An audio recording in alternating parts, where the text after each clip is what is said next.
Hello and welcome. We need to have a preview of our last lesson in the first question on paper 3, creative writing. I said that we need to do some planning when you're writing. And the reason why we need to plan is to enable you to arrange your thoughts and ideas in a chronological order so that there is coherency in your work. At the same time, you make sure that you get the outline of your story, you create your conflict, and also you make sure you have your resolution. In planning, you have order, you create mood, and also you plan on the transition from one paragraph to the other, from one idea within that paragraph to the other. I want to emphasize that your conclusion should not bring in another idea at all. When you're concluding, please make sure that you're recapping what you said, but it should not be you bringing in a new idea, because the person reading your work will wonder, why didn't you say all these from the beginning up to the end? So that's basically what I wanted to conclude on that first question of paper 3. Then we now come to question 2 and 3 of the set textbooks. Similarly, just because we said in the first question we were supposed to have topic sentence, supportive sentences, and the clincher in each of the paragraph, we also talk about introduction, body, and conclusion. You need to plan in this question. And planning this question, because it is a set book, make sure you know your story. Make sure you know your story from the beginning up to the end. You know how the events flow from the beginning up to the end. You know your characters by name. You should not talk about that girl or that woman or this person who does this and the other. We need to find that you know your story, and also you know your characters. You know the flow of the events in that story from the beginning up to the end. You still need, as I said, introduction, body, and conclusion in these two questions. At this particular time, we're going to look at how you write this work. That second question and the third question, you use PI.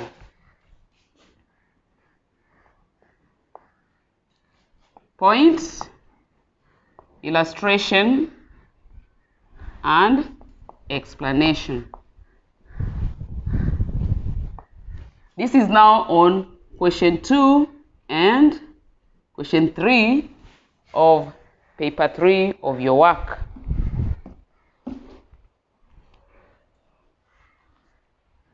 In the introduction of these two questions, what we need is as brief as possible. Be as brief as possible without getting into the main question. Don't give us the question. Give us just a general overview of the question.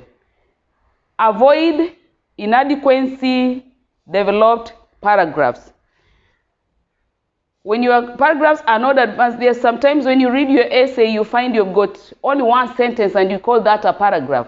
That one sentence does not satisfy the person who is reading your essay, so that we can be able to give you a mark. So avoid inadequately developed paragraphs. A topic sentence is not a paragraph in itself. You need to do what? You need to explain. And then also avoid excessively long paragraphs. Long paragraphs are brought in because you retell the story. So do not retell the story.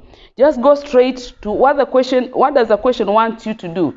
I've said on several occasions, ask that question, what do you want me to do to you? Because when you ask the question, what do you want me to do to you, that question is going to help you to understand what you are going to say from the introduction bit up to the end. So in introduction of your writing, it is very important that you give us the first line. You give us a good introduction. Why giving us a good introduction? Because it will arouse the reader's interest on what you have written. So avoid stating your main points directly in the introduction. Do not start answering the question. There are times when you read your work and then you've already started with your point. We talked about point, illustration, and explanation. You start in the introduction, you already start with the point. And then you go on to giving us the story from the beginning up to the end. Please note, don't do that. In the introduction, just give us briefly a general overview of that question. Generally, an overview of that question. I'll come to an example on that. So let's see how we can answer this question from the short stories. How much land does man need? So you've been given this question. How much land does man need? And this is a question from this story. From the short story, how much land does man need? Show how greed. Show how the author brings out greed in the human being. I'll write the question.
So you've been given that question.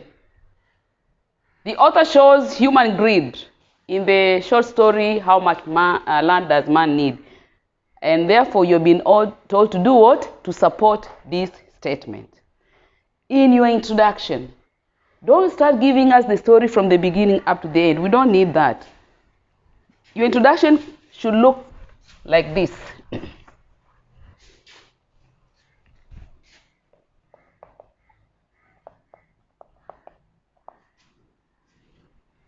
So you can say this in your introduction. There are some people who have property more than they need, but their hearts are not satisfied. They still want to have more property or accumulate more wealth. That's my first statement. And for my introduction,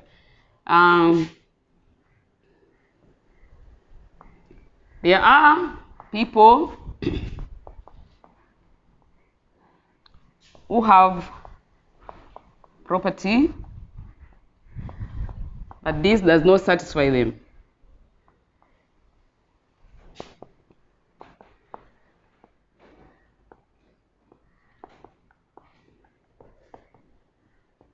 Their hearts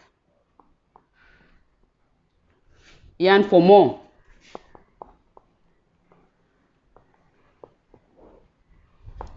This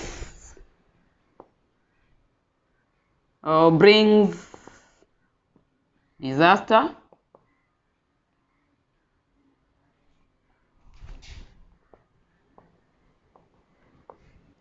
to them or to their family.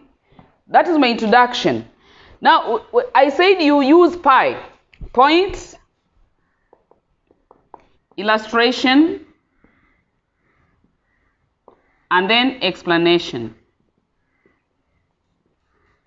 So this statement could be my point. It is my introduction, but it could be my point. I need to illustrate from the text sincerely how our people are greedy. So my first point is the main character, Pahum. We see that the main character, Pahum, has 120 acres of land and pasture. 120 acres of land. That is what Pahom owns.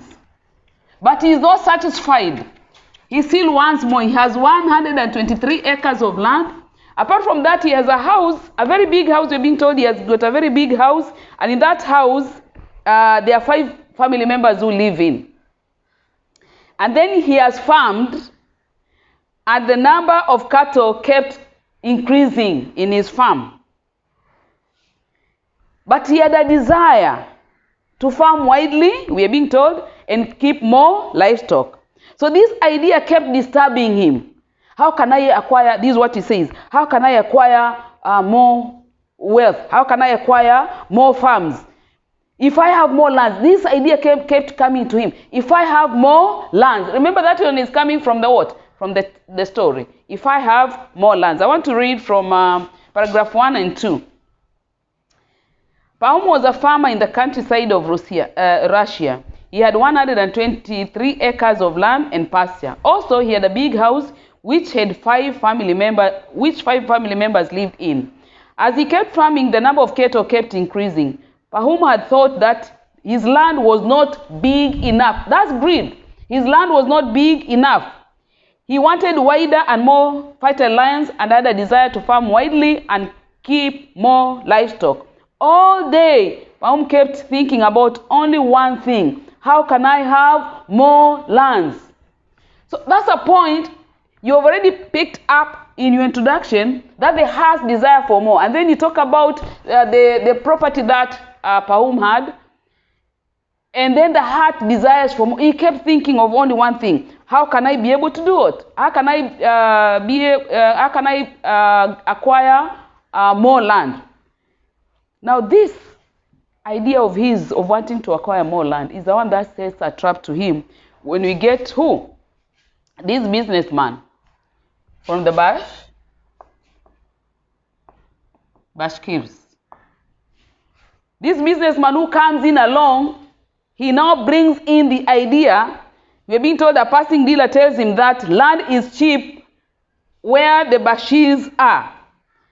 Then he says, I've got to go there. I must go to that place. He was already told land is cheap. He has a problem. His desire is, how can I get more land?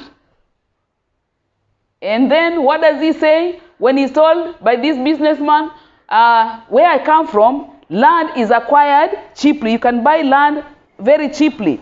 And then he wonders, in this world, so how can I get that piece of land? So he's being told that he could not sleep. That night he could not sleep.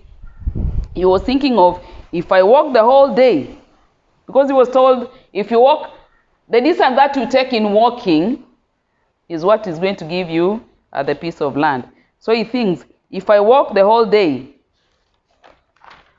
what a large tract I will make off.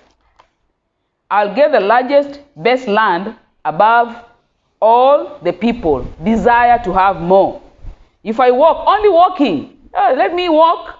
And then if I walk a large tract of land, I'll be able to do it. I'll get it. And then I'll be above all people. I'll get more land. Greed. We say that he might have beaten more than he could be able to chew or even swallow. Why do we say that? He strained his body. He strained his body because he had to walk and walk and walk, and his eyes kept cheating him that greener pasture there is better if I get it. So all what he wanted was to cave the biggest part of the land that he needed. So we are being told his body could not sustain the walking. He threw his coat, he removed his shoes, he threw his flask, he threw his cape. And when he had finished walking, what happens? He collapsed due to fatigue. At the end, he actually collapsed. After walking all through round and round and round, finally he reaches his starting place. We find that Pahom collapses and he dies. His assistant tries to revive him, but he discovers that he has actually passed he has actually died. I want to read that statement.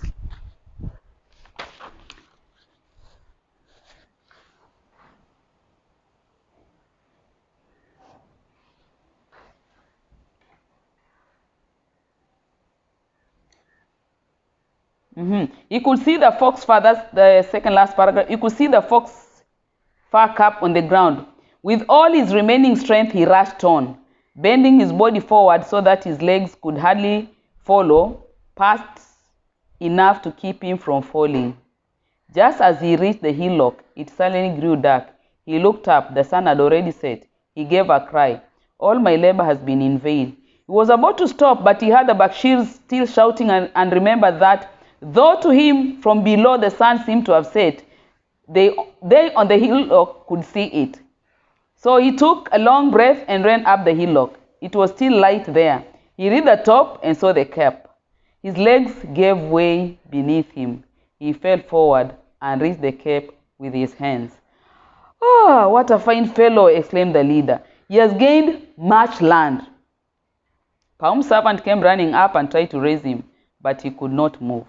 Pahum was dead because he lost his whole energy to get more land. When he got the goal, he fell down and died. His servant picked up the spade and dug a grave enough for Pahum to lie in. He buried him in it. 6 feet from his head to his heels was all he needed. The question here is, how much land does man need? So what did he need?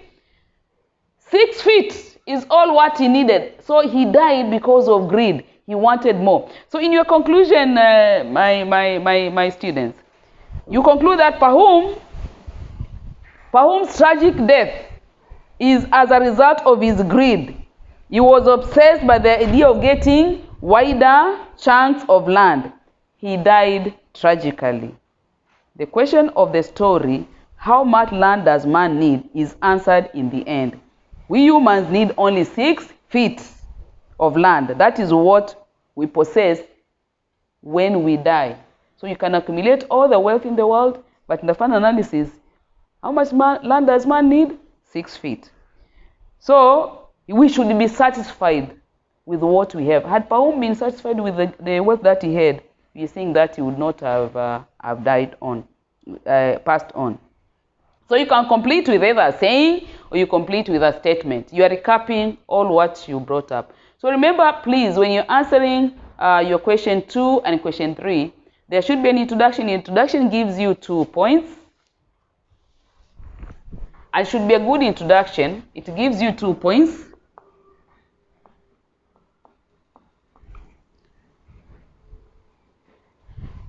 And then, in your body, 4 well-illustrated points.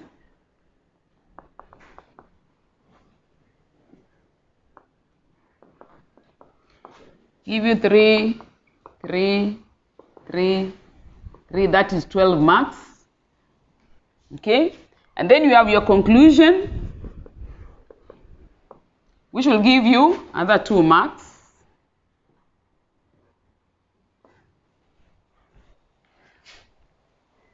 And then we have language and competence.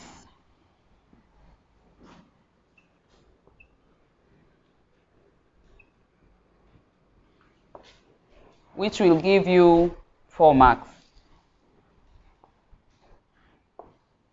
So when you look at it from the beginning up to the end, you find that you've got your 20 marks. So question 2 and question 3 are supposed to be answered in that manner. Make sure you've got your points. You illustrate the points and then you give explanation. Explain. Your point should not just be placed there without any explanation. It is just 1 point and it's not going to earn you any mark. So avoid giving the summary of the story. We don't need it. We have already read the story with you, so we already understand what is in the story. So try as much as possible to answer the question. The question on how much land does man need in this one that we are trying to answer is on themes. So you might get questions on themes, on character traits, on style. So make sure that you answer those questions as per the instructions. I have said every time you're given the question, ask yourself, what does this question want me to do? this question on, or this story on how much land does man need is a very interesting story. It's because it has a moral lesson in it. So generally, that's what I wanted to say. I want us to take a break so that we come into question 1, paper 1, functional writing. Thank you.